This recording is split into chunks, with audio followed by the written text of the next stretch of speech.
All right, so you might have clicked on this video because you've been training for a little bit, a few months, maybe a couple of years, but you know that you're nowhere near your potential.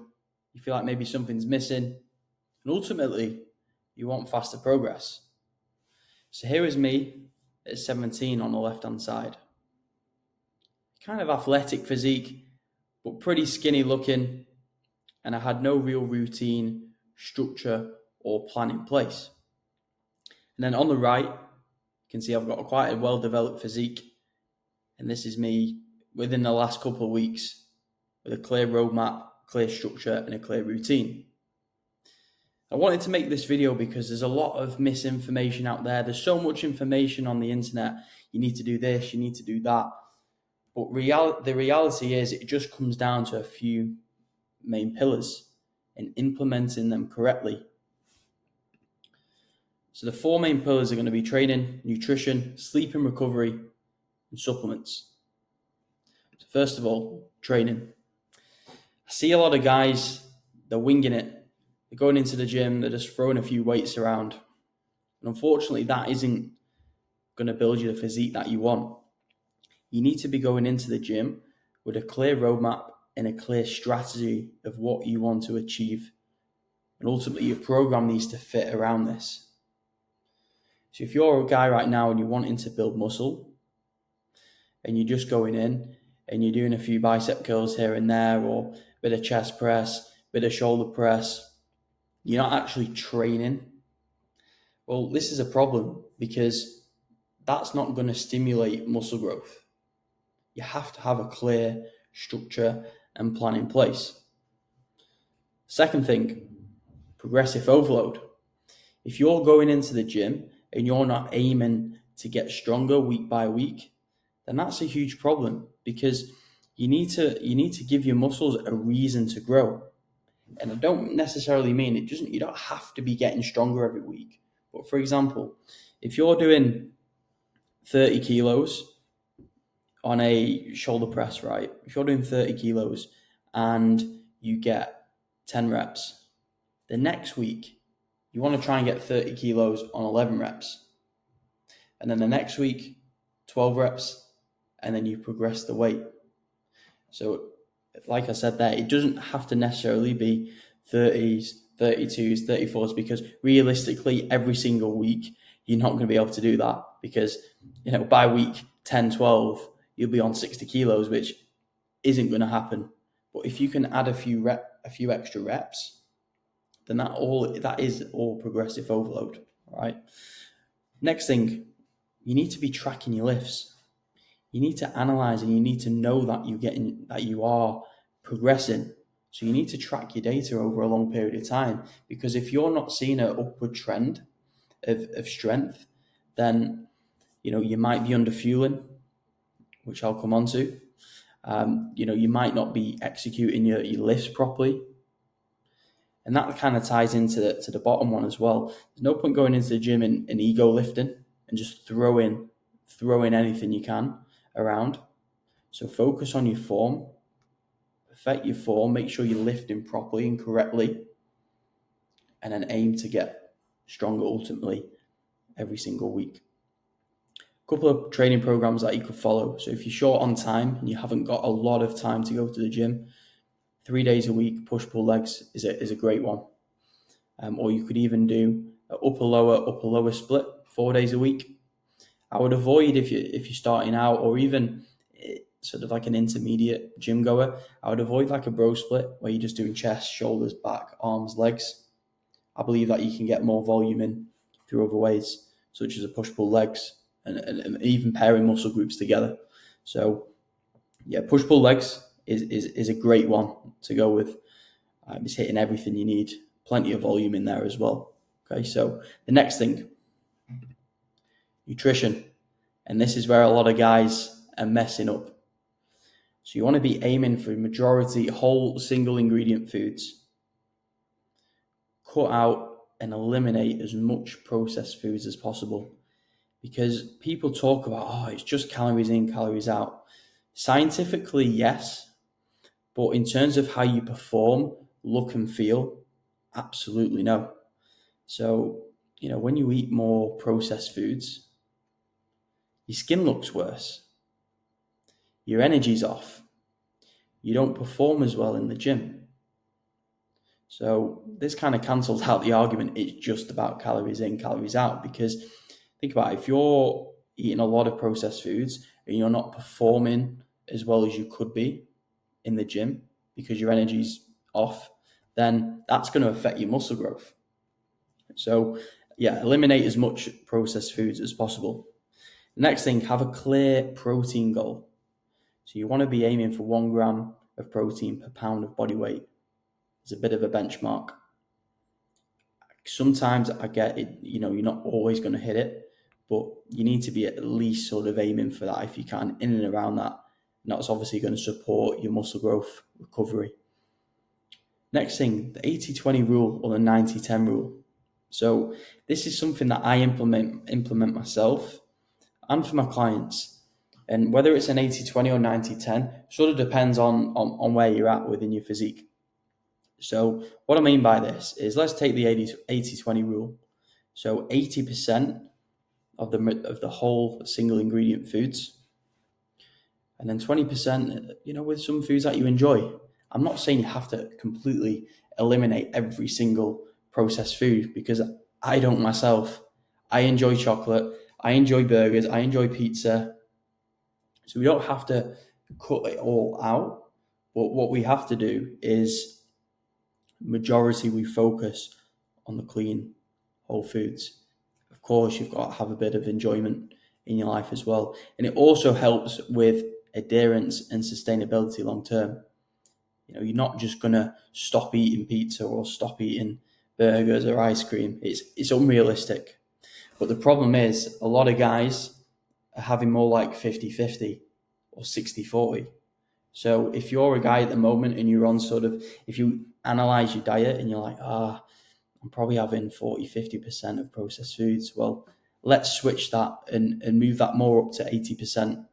And you'll notice massive differences with your training performance, your energy, how you look, less bloating, got a bit of a puffy face, less puffy face, less midsection bloating as well. And then the final thing is hydration. A lot of people underhydrate. So I always say to my clients, let's make sure we're aiming for sort of 3 liters per day.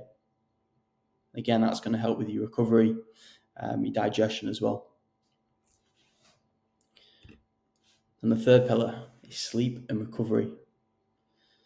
So a lot of guys, they're just not sleeping properly. And whether you're trying to lose body fat or build muscle, your sleep is absolutely pivotal in this. If you're not sleeping properly, then how is your body recovering? How do you expect to make gains and get results? It really, really dampens that chance. It really does. So, if you're a bit of a bad sleeper at the moment, try turning your phone off an hour before you go to bed, because we know the blue light is really not good for you at all. It's really not. So that's something that you really need to prioritize. If you're a guy sleeping 5-6 hours right now, 4 or 5 hours right now, we need to really up that. Aim for 7 to 9 hours.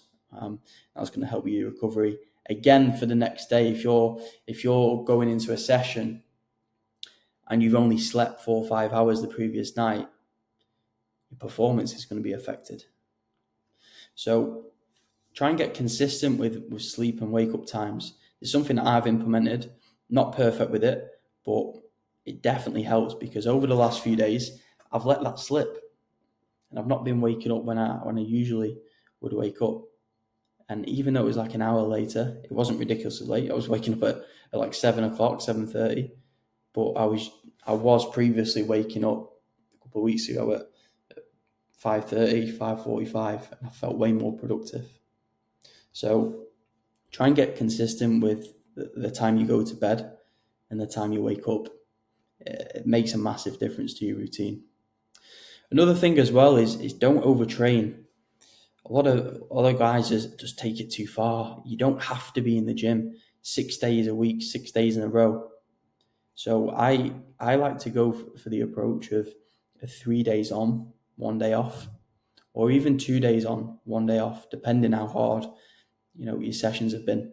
So if you're going to the gym 5 or 6 days in a row doing weights, then my personal opinion is I don't think you're training. I don't think you're training hard enough. If you can smash weights 5 days in a row, you're simply not training hard enough, because you aren't going to be able to perform.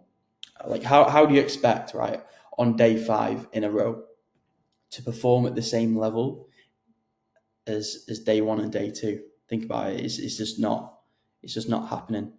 So I would go for a 3 day on, 1 day off, and then you're giving your body enough chance to recover and repair, because your body's only growing outside of the gym, right? Stress and lifestyle as well, they matter more than most people think. So your lifestyle, are you drinking every weekend? That's going to have a massive impact on your results. Are you feeling stressed? Do you have quite a stressful job? Try things such as meditation, waking up early and reading. That's a real good one. And even at night as well, instead of doom scrolling on TikTok and Instagram, just read. Read a self-improvement book, or even watching a podcast, for example, is way better than doom scrolling at night. So that's sleep and recovery. And then the final pillar is supplements. So I always say only start to supplement when you've locked down your training, your nutrition, and your sleep to an extent. But there is a few supplements that you can use for your sleep. So the first one is creatine monohydrate. It's the most researched supplement there is. Fantastic supplement, strength, recovery. So implement that, 5 grams daily. Next one is vitamin D3, and this is for the guys in the UK. We don't get a lot of sun, so it's important that we supplement with vitamin D3. This is going to help with your testosterone production as well, and this is absolutely vital when it comes to building muscle mass. So if you're not taking vitamin D3 right now, I'd be taking that, and I'd be aiming for 8,000 IU a day, especially if you're as I said, in the UK, where you don't get a lot of sunshine at all. And then one for sleep is magnesium. So magnesium glycinate, to be specific. So if you're struggling with sleep and recovery, this is really good for it. Sort of calms and regulates your body. So this is a great one for sleep and recovery. Again, these are not essentials and absolute musts. If your training and nutrition isn't on point, then a supplement isn't going to save you at the end of the day.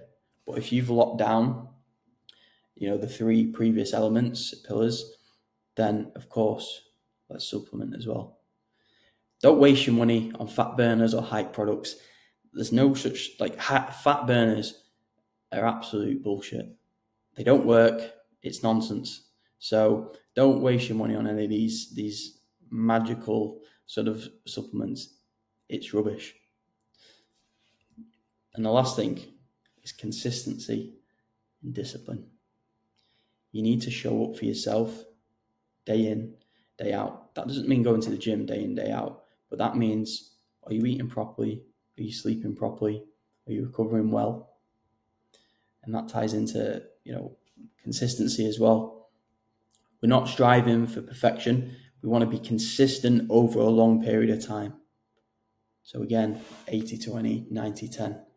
No one's going to be perfect, and no one's going to be absolutely 100% with their nutrition and their training all the time. It just doesn't happen.